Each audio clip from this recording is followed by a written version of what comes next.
5 चीज़ें हैं जिनकी वजह से वह मंजिल तक नहीं पहुंच पाता है।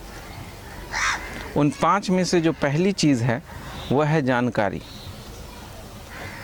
बौद्धों के पास एक कहानी है कि एक आदमी एक पहाड़ के नीचे रहता था।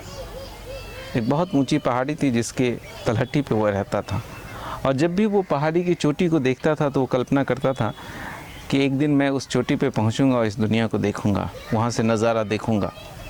और वो इस बात की कल्पना करता था कि कैसा होगा वो नज़ारा। वो उसके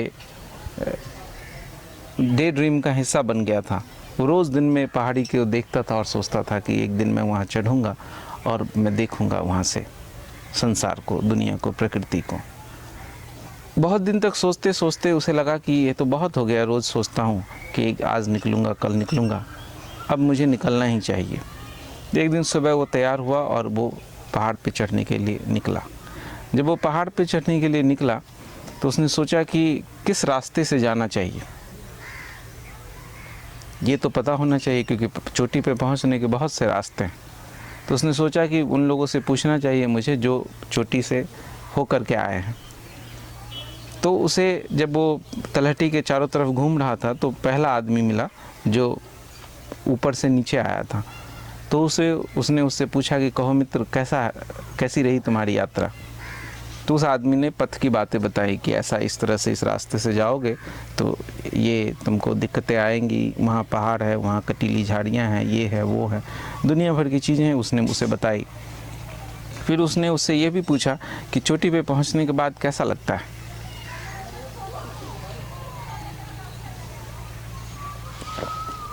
तो उस ट्रैवलर ने, उस यात्री ने उसको वो अनुभव भी बताया कि मैं जब पहाड़ी पे बैठा, जब पहुंचा चोटी पे, वहाँ पे बैठा तो मैंने ये देखा वो देखा, इस तरह के अनुभव हुए।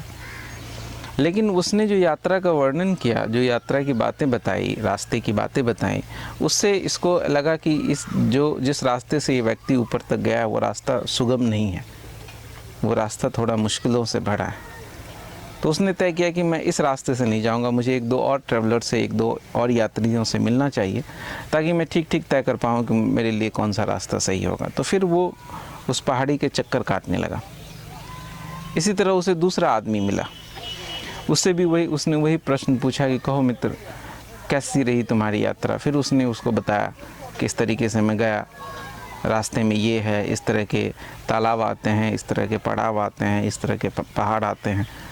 जो दिक्कतें हुई, जो उसको अच्छा लगा, वो सारी चीज़ें बताया। उसने फिर पूछा कि तुमको वहाँ पहुँच के कैसा लगा।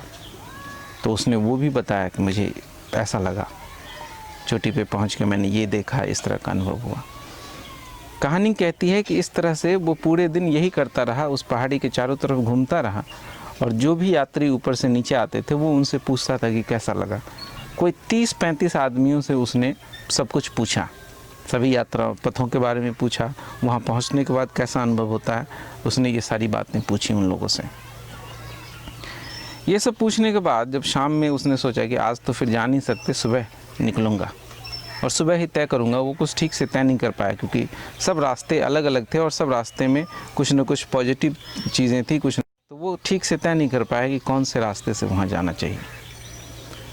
रात वो सो गया। जब सुबह उठा तो सोचा कि आज मैं चलता हूँ, निर्णय करने लगा। थोड़ी देर उसने विचार किया कि कौन सा रास्ता उसे चुनना चाहिए। तो फिर उसके मन में एक ख्याल आया कि इतने लोगों से मैंने पूछा, इतने लोगों का अनुभव मैंने जाना सुना, और मैं तो अब वो जानता ही हूँ कि वहाँ पहुँच के कैसा लगता है। 30-35 लोगों ने उसे बताया कि वहाँ पहुँचने के बाद क्या देखने को मिलता है, कैसा लगता है। तो उसे लगा फिर तो जाना व्यर्थ है, इतनी यात्रा करने की क्या ज़रूरत है। जो अनुभव उन लोगों ने वहाँ पहुँच के पाया है, जो चीज़ लोगों ने वहाँ जान के जाना है, तो 30 लोगों से मिल करके तो मुझे पहले से पता है, अब वहाँ नया कुछ देखने को, जानने को नहीं मिलेगा। इस तरह कहानी कहती है कि उसने उस पहाड़ी पे जाने का विचार तर्क कर दिया। ये हम सब की कहानी है, उन सब लोगों की कहानी है जो सत्य की खोज में निकलते हैं, और वो पहाड़ की चोटी हमारे सहस्त्रार का प्रतीक है, और वो ट्रैवलर हम हैं, और वो यात्री जिनसे हम जानकारी लेते हैं वो किताबें हैं जो सत्य के बारे में, धर्म की किताबें हैं, या वो लोग हैं, गुरु हैं, सदगुरु हैं, पहुँचे हुए साधु सन्यासी हैं, वो यात्री हैं जिनसे हम मिलते हैं, जिनसे हम जानकारी लेते हैं। मैं बहुत से ऐसे लोगों को जानता हूँ जो ज़िंदगी भर से यही काम कर रहे हैं, नए नए लोगों से मिलते हैं, उनसे पूछते हैं कि कैसी यात्रा है, कैसा अनुभव होता है ध्यान का। वो किताबों में पढ़ते हैं एनलाइटनमेंट, मुझसे लोग आके पूछते हैं कि ध्यान का अनुभव कैसा होता है, समाधि का अनुभव कैसा होता है, क्या जानने को मिलता है। इसी तरह वो लोगों का अनुभव पढ़ते हैं, सुनते हैं कि विवेकानंद को जब ध्यान का अनुभव हुआ तो कैसा लगा उन्हें, ओशो का ध्यान का अनुभव कैसा था, सदगुरु जग्गी वासुदेव की किताब है, उन्होंने भी अपने अनुभव के बारे में बताया, कृष्णमूर्ति ने अपने अनुभव के बारे में बताया, एलन वॉट्स ने अपने अनुभव के बारे में बताया। इन सब जानकारी को हम पढ़ते रहते हैं। कुछ लोग जीवन भर यही पढ़ते रहते हैं। ये पढ़ते पढ़ते उन्हें ऐसा लगने लगता है, पढ़ के, दूसरों का अनुभव पढ़ के, कि शायद उन्होंने जान लिया, उन्होंने वो सब जान लिया जो वहाँ पहुँच के लोग जानते हैं। शब्दों को, जानकारी को वो फैक्ट मान लेते हैं, तथ्य मान लेते हैं। यह सबसे पहली और सबसे बड़ी बाधा है स्वयं के खोज में।